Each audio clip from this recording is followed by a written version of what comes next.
Election day in Kentucky, Anna, and we're expecting about a 42% voter turnout here in the Commonwealth, with the governor's race top of the ballot. We learned of one hiccup this morning in Jefferson County, where the electronic signature roll was not working in about 17 precincts, holding voters up for quite a while before they could sign in on paper.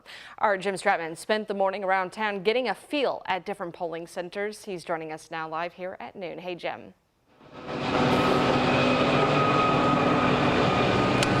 Well, that's right, Brooke. We were able to speak with a number of voters early this morning, right as the polls started to open up around 6 o'clock. Many of them getting up dark and early to make their voices heard. Some of them saying that this is something that they're really proud of. Every citizen should vote. It's our most important duty as American citizens. We come up every year. And then we go to breakfast. A tradition for some, a civic duty for others.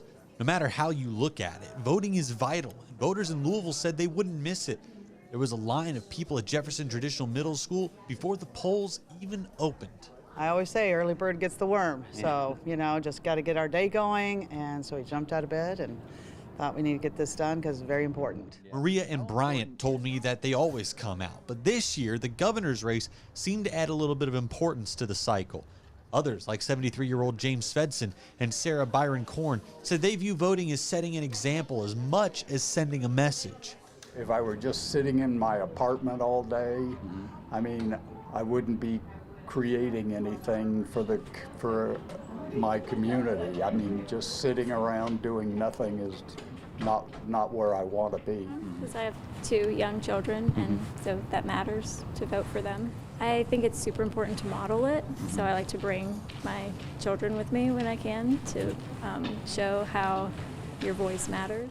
That central message, your voice matters, is something that all voters I spoke with echoed throughout the morning. Different people, different views, but Nathan Knopf summed it up best. Decisions are made by those who show up, and I like to be making decisions, and I don't want other people to make my decisions for me. So I think as Americans, all Americans should be able to get behind that regardless of what political party you are.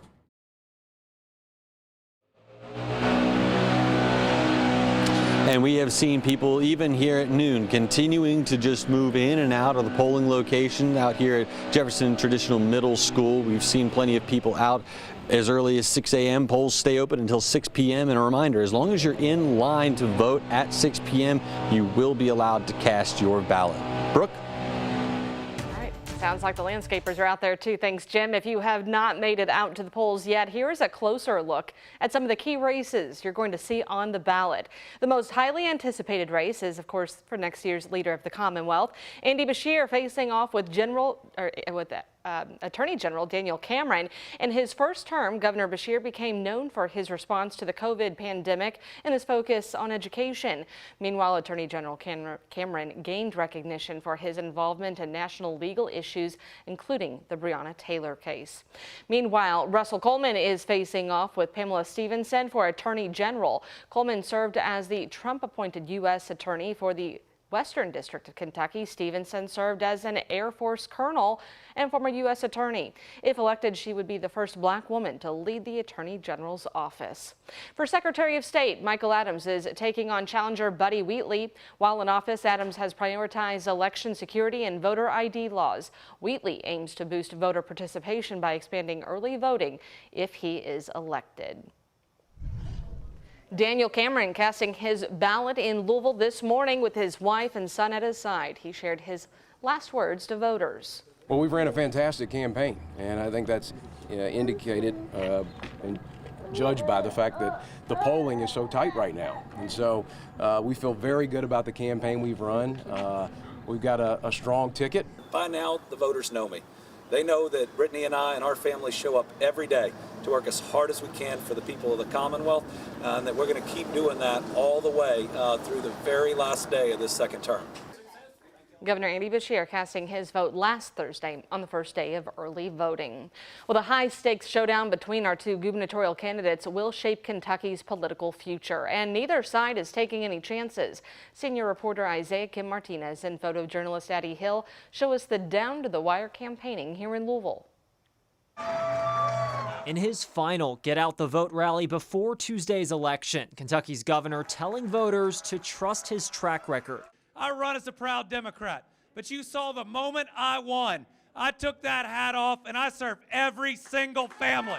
Andy Beshear spent much of the day in eastern Kentucky, but concluded his campaign efforts at a brewery just east of downtown Louisville. It's time for us to recognize that a good job isn't Democrat or Republican, a new bridge isn't red or blue, that clean drinking water is a basic human right. Throughout his campaign, Beshear has focused on the accomplishments of his tenure. That includes billions in new economic investment, the legalization of sports betting and medical marijuana, and what his team calls steady leadership through the COVID-19 pandemic and natural disasters. Meanwhile, earlier Monday afternoon, Kentucky's Attorney General also making a final stop in the state's largest city for a news conference. Republican Daniel Cameron once again nationalizing the race, tying Governor Beshear to President Joe Biden, blaming them for high inflation and other strains on Kentuckians' wallets. And this governor and this president, Joe Biden, Andy Beshear, there's not a dime's bit of difference between them.